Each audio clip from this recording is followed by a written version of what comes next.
Well, I think we'll go ahead and get started. And then as we have others join us, I'll sort of give them a welcome. And plus we have another panelist who's joining us here in just a few minutes. So welcome today. We're going to talk a little bit about the Amazon Future Engineer BootUp Elementary Computer Science sponsorship.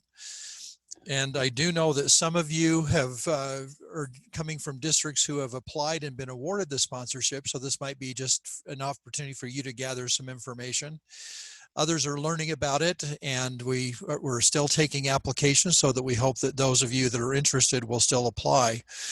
I'll give you a quick summary of what the sponsorship is, and then we'll have a place later on in the webinar where we can direct you to the website link, where you can jump in and take a closer look at some of the requirements and some of the features of the sponsorship. But in summary, Amazon Future Engineer has provided sponsorship to support BootUp's work in participating school districts over a 3-year period. So it's a series of high quality professional development, either done in person at your location, or if coronavirus doesn't allow, we do it virtually.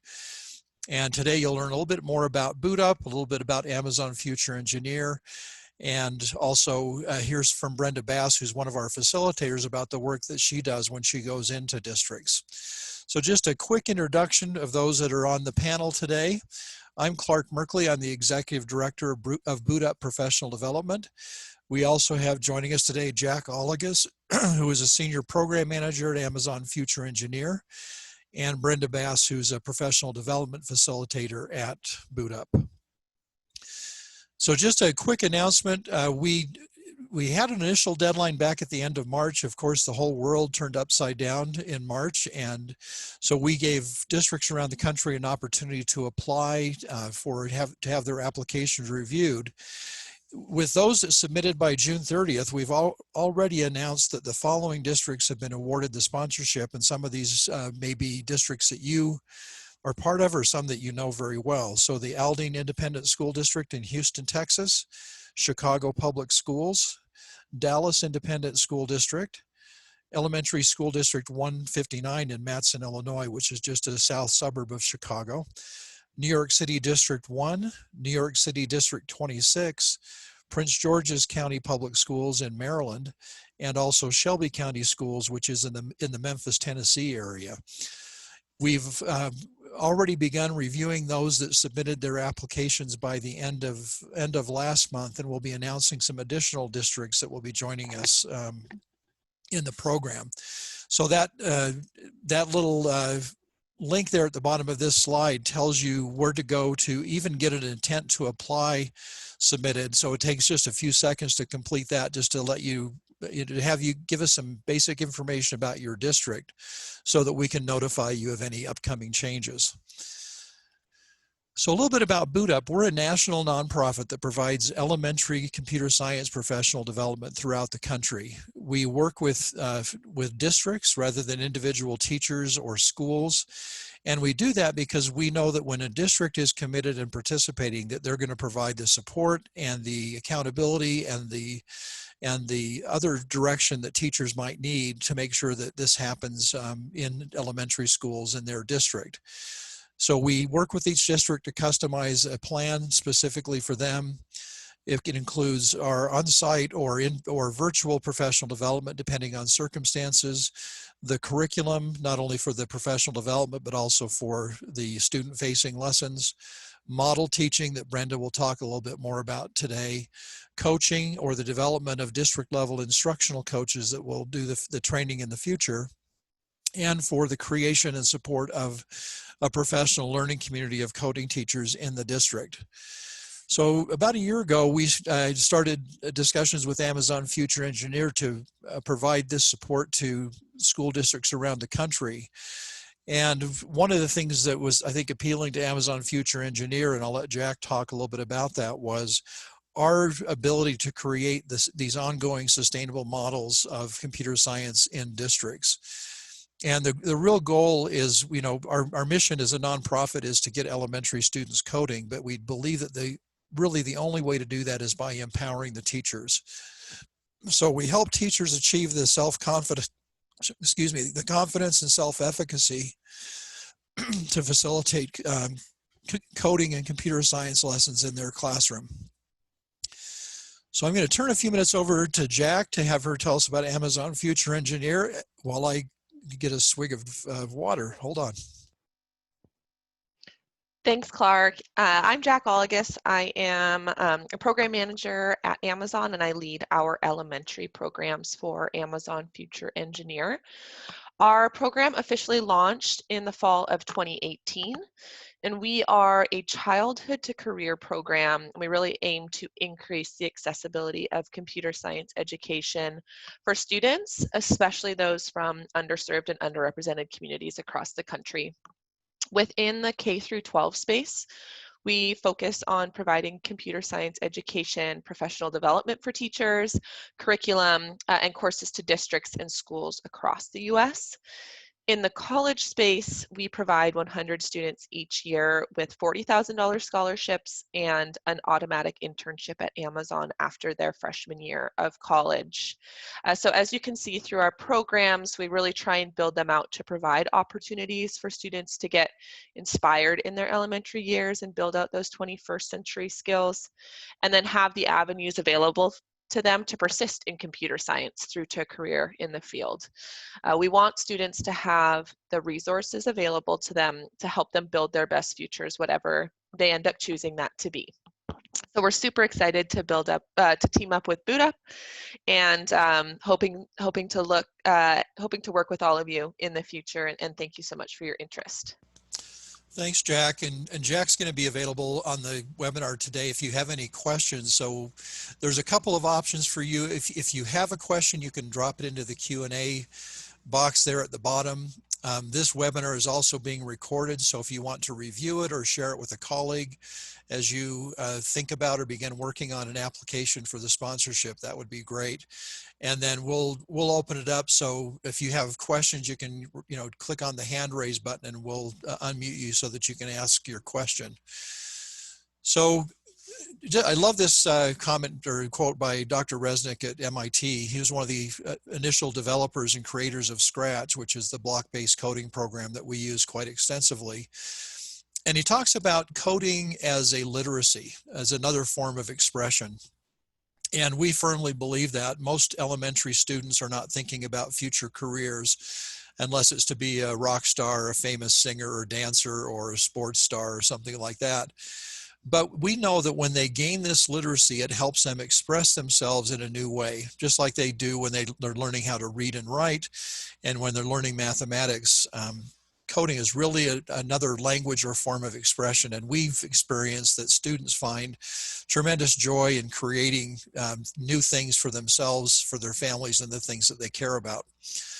So we know that computer science has the potential to be transformative.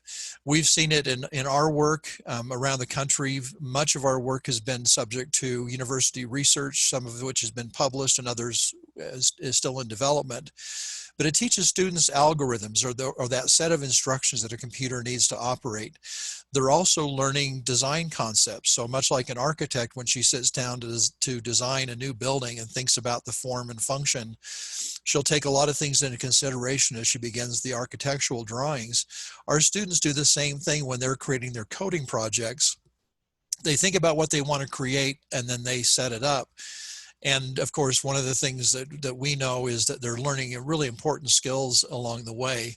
One of those is a making mindset, which is the creative and generative work that students do. We encourage students to work on things that they truly care about. So rather than I'll use this, and it's intended to be a pejorative, but I didn't mean it to be, sound like that, but a cookie cutter approach to coding, we like to do student interest driven project based learning. So the students get to select something that they already care about, their hobbies, their family, their community, their school, whatever they care about, and then embark on that creative process. And it really does fuel their creativity as they can see direct application of their work into what things that they care about. And if you go into our coding classrooms that we're working with teachers to facilitate, these are really buzzing places. Students love to share what they're doing with their other students, with their teachers. We love to see when parents come into the classroom and they love to share with their parents what they're working on. And it really does boost that productive collaboration that's so important in their future work life and in family life. And so sometimes you say, well, why are we teaching computer science at elementary school? And we know that this really prepares students for their future. Right now, the model is typically an elective class is offered in middle school or high school, and some don't even get exposure to computer science until they get to college. But if a student understands that she or he can, become a software engineer, a coder, a game developer, create useful applications for the world, it really helps them prepare for that future, so that when that elective class comes along, they say, you know what, I'm already good at this. I can't wait to take that class. We know that the world that our students are going into is awash in code. Every device they use, every car they drive, every financial transaction they're involved with, almost every job application they'll ever fill out has code behind it. And we want them to understand that. And we know from our work in districts around the country that when you start young, the students are, well, they're not intimidated at all. It says here less intimidated, but they're not intimidated at all. Here's a girl, probably a first grade student, if I had to guess, who's developed a project where she's put her own face in the astronaut suit.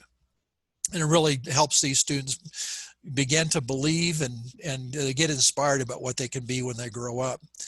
The other thing that we love about our partnership with Amazon Future Engineer is that we're reaching students in districts that have been historically underserved, and where the students and the population that they belong to has been historically underrepresented in higher education and in the field. And this really helps to kind of flip that calculus upside down and build the pipeline from when they're very young. And we've already talked about the importance of teaching coding as a new language or literacy, and really giving students joy in the creation and joy in their work. The other thing we know is that when students learn how to code, one of the key steps in the process is debugging. So the program never works how you initially design it and set it out. And you're always wanting to fine tune and adjust. And we love when that same persistence mindset and growth mindset carries over to other subjects. So one of my favorite stories is watching a couple of second grade girls, and they were in a coding class and they had a few minutes left at the end of class. And they asked their coding teacher if they could work on their math homework. And the teacher had given them a problem out of the book with the answer, but the teacher said, I want you to show your work so I can see what you're thinking as you go along. And so the two girls went to work on the same problem, and one girl got done and looked down. She goes, oh, I got it right. And then her friend looked down at her paper and said, oh, I got it wrong. And, started to hang her head. I'm a former junior high math teacher, so I know that look, which is, I'm terrible at math. I hate math. And the girl that got it right looked over at her friend's paper and said, oh, you just have to debug it. And she pointed out one step in the process where her friend had inverted a couple of numbers.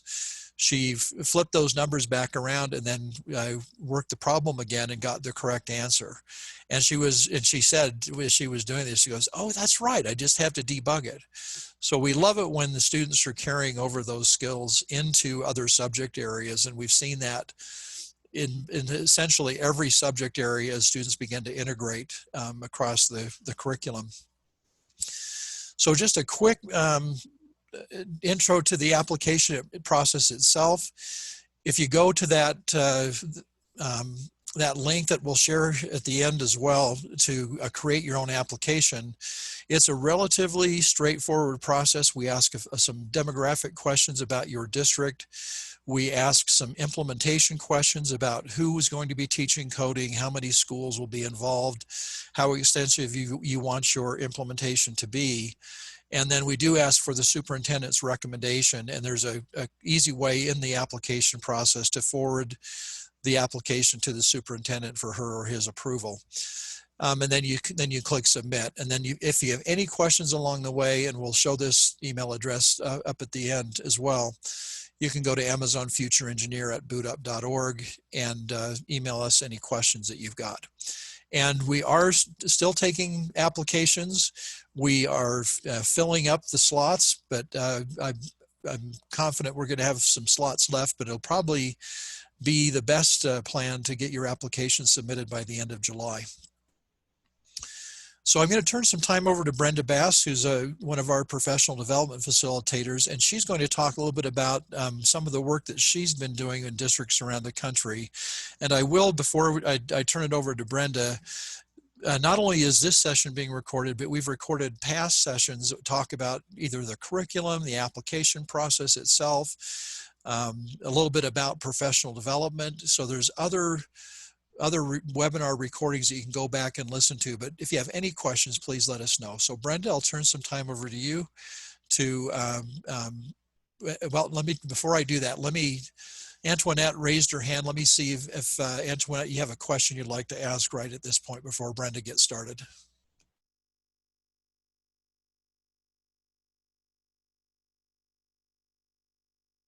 And I think, Antoinette, you have to unmute yourself to talk. So I've allowed you to ask a question if you would like. Oh, I'm sorry. There you go. Okay. At the beginning of the session, you told us that Chicago Public Schools was already included. Does this include all of the schools in the district? And you said Chicago Public Schools? Yes. At this time, they are starting out with a cohort, and I believe it was initially 10 schools, and they're looking to expand that. So Chris Beck, who works at in the computer science department at the district, is the one that I can put you in touch with, and she can probably give you more information about those details. Oh, okay. Chris. So I'll send you an email after the session today with how to contact Chris. Okay, I know her. Thank you. All right, thanks, Antoinette. All right, Brenda, I will turn the time over to you. Thank you, Clark. In addition to our on-site PDs that McKay spoke about in another webinar, we also do site visits. The first site visit, the BootUp Facilitator goes into a teacher's classroom and models a BootUp lesson from our free curriculum with that teacher's students. This is a great way for them to see how to teach a coding lesson in their classroom with their students. Now, on our next visits, we send a sign-up sheet about a week in advance before the facilitator gets there, and the teachers can sign up for a lesson a day and a time. They can also decide if they want to see a BootUp lesson or some kind of integration lesson modeled. One of my favorite quotes from a librarian recently was, "You didn't give a whole lot of information at the beginning of the class. I would have talked way too much. I told her a long time ago I learned little is more." All right, the next slide, Clark, please. So Scratch Junior is a free app for the iPad, Chromebook, tablet, and now there's even a desktop version. We use Scratch Junior for our pre-K to second graders. It has 4 pages, so it's great for fact families and creating stories with first, next, then, and last. Now, this particular example is from a second grade class that had been writing a story about spiders. They had to have a topic sentence, 2-star ideas with supporting details and a conclusion. I modeled a lesson using Scratch Junior where students use the paint editor to draw their spider, and then they also use the text feature to type their story and code it. So Clark, will you show the little video there, please?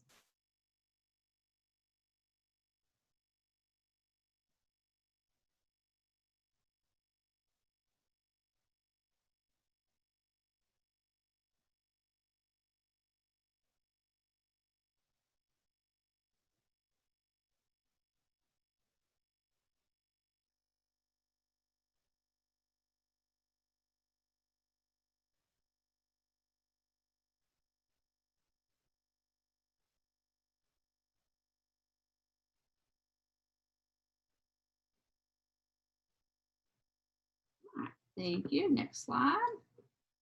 Now, Scratch is a free web-based block coding program platform that Clark referred to. We use it with 3rd grade and up. This particular project is from a 4th grade teacher that she worked on during one of our last PDs in February.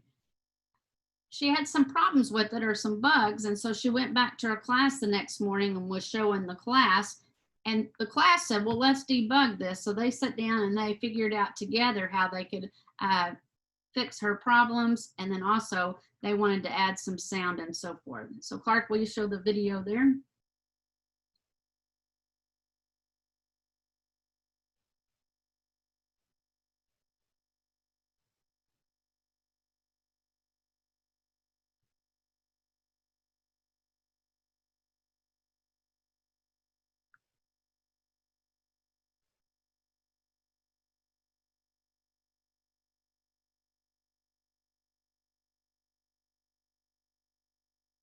And you can't hear it, but it does have sound. They have sound if you get it right and different sound if you get it wrong. Awesome. So the next slide, this project was created in Scratch. The images and information came from Fact Monster. We also teach how to find copyright-friendly images and how to cite sources, as well as digital citizenship. So if you'll play just a little bit of this.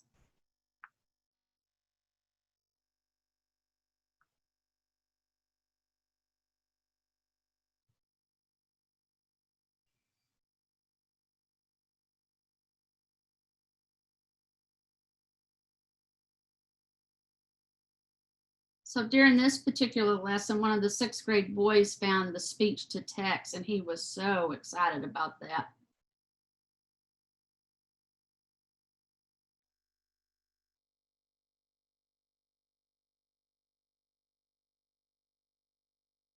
All right. So the next project was created by some 3rd graders in a district that only had iPads. Now they did not have the keyboard attachment to the iPad, so we had to do a little improvising, and we added the arrows and coded them. This screenshot just shows you what happens when the right arrow key is clicked. So it'll erase what's on the screen, it'll put the pen down, and it's going to move 100 steps, then turn 120 degrees and repeat that 3 times to draw a triangle. Now all the polygon shapes that we used had angles that added up to 360. So students had to use their math. So they divided 360 divided by however many sides they wanted, depending on what shape they were going to draw there. All right. So after we do model teaching, we move to peer observation. The BootUp Facilitator and instructional coach goes in to observe teachers teaching a coding lesson, and then they offer feedback. Now, this is not an evaluation, but it helps the teacher, it helps us to see the teacher in action with their students, and it also helps us to troubleshoot if the teachers come across any issues with their devices or Scratch Junior. So after model teaching, we go to peer coaching. Now, peer coaching is where a small group of teachers get a sub and they travel from each other's school. And they watch each other teach. The substitute teacher sits down when that teacher gets there. The teacher teaches a short lesson with their class. This is non-evaluative, and it helps build community between teachers. Teachers often gain other strategies as well, such as classroom management, procedures. I've even had them taking pictures of things on the wall. So just building that community is really a neat process to watch there. Before the lesson, we have what we call pre-conference, where the teacher tells us what we're going to see and tells us if she wants us to help with the students, or they just want us to sit back and observe. And then after the lesson, we have a post-conference where the teacher reflects and tells what went well and any adjustments that they would make, and then everyone offers positive feedback from the lesson. Now, some of our districts cannot get substitute teachers other than for the day of the PD. So in that case, I'll continue on doing model lessons, and I have a swivel that we record all of our videos, and then we just put those on the shared drive with the district, and then the teachers can watch them at their time. So we try to tailor the site visits around each district's needs.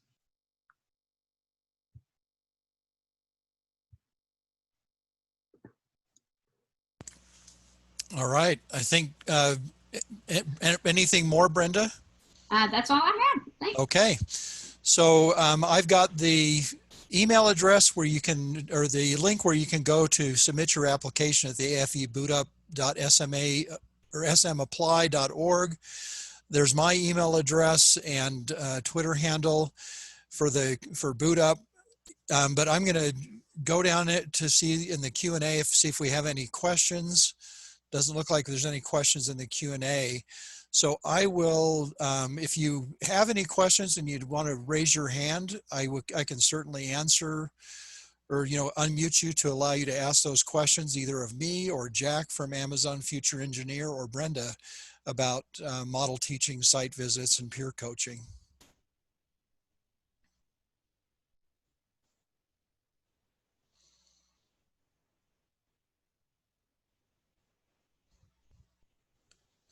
As a former teacher, I always give students a chance to ask questions, but let me know if you can either email me or get in contact with us if you have any questions at all. I know that we've got some people attending who are with districts that have already received the sponsorship, and I'll follow up with Antoinette so that you can get information about what your district is up to. And I recognize some of our other attendees today, friends of the family, so to speak, and others who have been asking questions and getting applications submitted. So if there's no further questions, I think we'll go ahead and wrap it up for today. I hope everybody enjoyed participating in the webinar, and I hope you have a wonderful weekend, and please get in contact with any questions. Take care.